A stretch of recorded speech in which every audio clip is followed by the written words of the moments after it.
Hello everyone, I am Rimta and welcome to another episode of Midnight Alone. Haunted house की history में सबसे ज़्यादा popular haunted house जिसका नाम जहन में सबसे पहले आता है वो है एमिटीविल। लेकिन क्या आप जानते हैं कि एक और प्रेत बाधित यानी हॉन्टेड हाउस है। एमिटीविल हाउस की तुलना में ये घर उससे भी ज़्यादा अधिक प्रेत बाधित है। इसको ज़्यादा अटेंशन नहीं मिला जो इसको मिलना चाहिए था। 1974 में ये घर मीडिया का सेंटर ऑफ अट्रैक्शन बना हुआ था। इस हॉन्टेड हाउस के केस ने पूरे देश को बंदी बना लिया था और कोई भी इसके बारे में कभी बात नहीं करता था।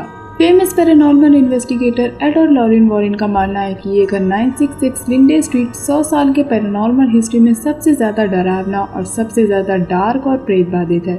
ये पैरानॉर्मल हिस्ट्री में पहला ऐसा हॉन्टेड हाउस है जिसके 100 विटनेस हैं। ये घर आज भी 966 लिंडे स्ट्रीट ब्रिजपोर्ट कनेक्टिकट में है। इस वीडियो का एंड होते होते आपके मन में भी कई आई विटनेस की तरह सवाल आएंगे कि क्या ये वाकई हुआ था या फिर आखिर उस घर में क्या था। तो चलिए निकल पड़ते हैं infamous but most haunted house in the history of paranormal के हॉरर कोस्टर राइड पे।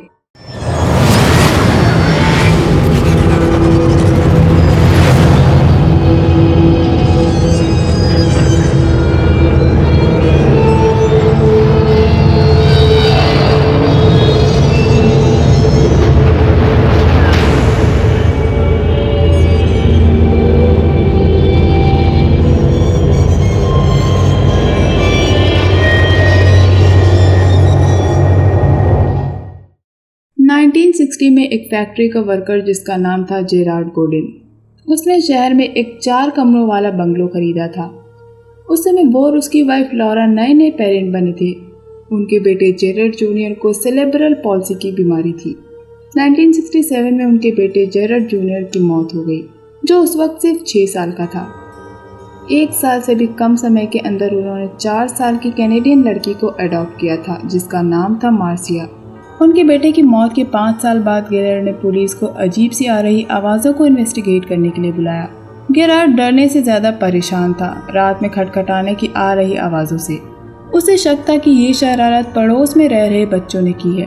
फायर डिपार्टमेंट ने घर की नींव का इंस्पेक्शन किया और उस घर की गैस लाइंस और प्लम्बिंग को भी चेक किया गया, लेकिन उन आवाज़ों के आने का कोई कारण नहीं मिला। पूरे घर की जाँच की गई, यहाँ तक कि गेरार्ड ने अपने फर्नेस तक को बदल दिया था, लेकिन उन आवाज़ों का आना नहीं रुका। 1974 में मार्सी 5th ग्रेड में थी, लेकिन एक 5th ग्रेड के एवरेज बच्चे से ज़्यादा उसको बार बार बुरी तरह से तंग किया गया। मार्सी के क्लासमेट ने उसे हेरिटेज की वजह से चुना था क्योंकि वो इरोक्वाई इंडियन ट्राइब से थी। मार्सी अक्टूबर में इंजर्ड हो गई थी क्योंकि उसके क्लास में पढ़ रहे लड़के ने उसकी बैग पे लात मार दी थी, जिसके बाद गेरार्ड और लॉरा ने उसको स्कूल से निकाल लिया था। मार्सी को फोर्स किया गया कि वो ब्लैक ब्रेस पहने, जिसके बाद मार्सी ने घर में ही ट्यूशन ली। गुडिन्स अपने पड़ोसी के साथ डिनर कर रहे थे जब उन्होंने कांच के टूटने की आवाज़ सुनी। मास्टर बेडरूम की खिड़की का निचला पेन टूट गया था। उसके एक दिन बाद फैमिली टीवी देख रही थी जब उन्होंने बेडरूम से आती आवाज़ सुनी और जब जाके देखा तो पर्दे नीचे गिरे पड़े थे जबकि खिड़की बंद थी। उन्होंने पर्दे वापस लगा दिए, लेकिन वो कमरे से बाहर जा पाते इससे पहले ही वो फिर से ज़मीन पर गिर गए, जिसके बाद उन्होंने पर्दे नीचे रख दिए और लिविंग रूम में लौट आए। करीब आधे घंटे बाद वो पर्दे किचन की ज़मीन में पड़े थे। बेचैनी तो तब बढ़ी जब खटखटाने की आवाज़ जो पहले धीमे थी और बाद में जल्दी और तेज़ हो गई और फिर कुछ देर बाद अपने आप रुक गई। एक बार जब गुडिन्स इवनिंग में एक ट्रिप के बाद लौटे तो देखा कि मार्सी का टीवी उसके बेड पे पड़ा था और किचन में बर्तन सिंक से बाहर आ रहे थे और पूरे कमरे में उड़ रहे थे। नवंबर 1974 में मैरी पेस्करेला, जो वहां पड़ोस में रहती थी और साइकिक रिसर्च इंस्टीट्यूट की डायरेक्टर थी, उन्होंने एड को कॉल किया और कहा कि तुम्हें ये घर आके देखना चाहिए। मैरी एड और लॉरेन को पर्सनली जानती थी क्योंकि वो उनकी दोस्त थी। एड और लॉरेन डिनर कर रहे थे जब एड ने कहा कि वो उस घर को जाके देखेंगे जो कनेक्टिकट में है। अगर कुछ हुआ तो वो लॉरेन को बुला लेंगे। एड ने कहा कि हो सकता है तुम्हें फादर चारबोनर को बुलाना पड़े। जब एड और लॉरेन वहां पहुंचे तो देखा कि कई पुलिस वाले, फायरमैन्स और हजारों लोग उस घर को घेर के खड़े थे। चारों तरफ बैरिकेड्स लगे थे, मानो वहां कोई बड़ा क्राइम हुआ हो। एड और लॉरेन को घर के अंदर जाते ही लगा कि जैसे किसी ने घर में तबाही मचा दी हो। हर चीज़ टूटी पड़ी थी, सारे कांच के शीशे बिखरे पड़े थे। वहाँ खड़े पुलिसमैन ने देखा कि फर्नीचर अपने आप इधर से उधर हो रहा था। एड और पुलिसमैन ने देखा कि दीवार पे टंगी घड़ी अपने आप निकल के गिर गई। उस घर में कई पैरानॉर्मल चीजें हो रही थी। एड और लॉरेन ने बताया कि घर में टीवी स्क्रीन अपने आप मुड़ जाते थे, फ्रिज अपने आप एक जगह से दूसरी जगह खिसक जाता था, टेबल उलट जाती थी और ऐसी कई पैरानॉर्मल चीजें थी। गुडिन्स के घर में जीसस की फोटो और क्रूसीफिक्स कई बार टूट गए थे। एड ने बताया कि उनके घर का एक क्रूसीफिक्स अपने आप बस्ट हो गया। उस केस को इन्वेस्टिगेट करते टाइम प्रीस्ट को बुलाया गया था। वहाँ रात भर ड्यूटी कर रहे पुलिस वाले और कई लोग प्रीस्ट से ब्लेसिंग मांगते थे, क्योंकि वो कोई भी बुरी चीज़ अपने साथ घर नहीं ले जाना चाहते थे और ना ही किसी चीज़ से जुड़े रहना चाहते थे। एक बार तो इन्वेस्टिगेट करने आया एक पुलिसमैन ने जब अंदर फर्नीचर को अपने आप इधर से उधर खिसकते देखा तो वो इतना डर गया कि वो घर के अंदर ही नहीं गया। उसने बाहर ही खड़े होकर अपने पार्टनर का इंतज़ार किया। आज तक के जितने भी पैरानॉर्मल केस मैंने देखे हैं उनमें से इस केस में एक घटना घटी जो आज तक की सबसे स्ट्रेंज, आसानी से विश्वास ना करने वाली और जिसको समझाया नहीं जा सकता ऐसी घटना घटी थी। इस केस के दौरान एक दिन सैम नाम की बिल्ली जो कि फैमिली की ही थी उसे बोलते सुना गया। उसने जिंगल बेल और बाय बाय बोला। यार्ड के सामने स्वान ने भी अजीब आवाज़ें निकाली। हालांकि सुनने में ये बहुत मजाकिया किस्सा लगता है कि कोई बिल्ली जिंगल बेल गा रही हो, लेकिन एक बार अगर आप अपने जहन में ये सोच के देखें तो ये एहसास बहुत ही डरावना रहा होगा। कहते हैं कि डिमोनिक फोर्सेस ने उन जानवरों के वोकल कॉर्ड्स पर असर डाला जिसकी वजह से वो जानवर बोल सके। ज़्यादातर एक्टिविटी 10 साल की मार्सी के पास ही सेंटर थी। विटनेसेस ने बताया कि ज़्यादातर घटनाएं तब हुई जब वो बच्ची आसपास थी या दूसरे रूम में थी, लेकिन ये केस ठीक से इन्वेस्टिगेट हो पाता उससे पहले ही ब्रिजपोर्ट के पुलिस सुपरिटेंडेंट वॉल्श ने इसको एक हुक्स बता दिया।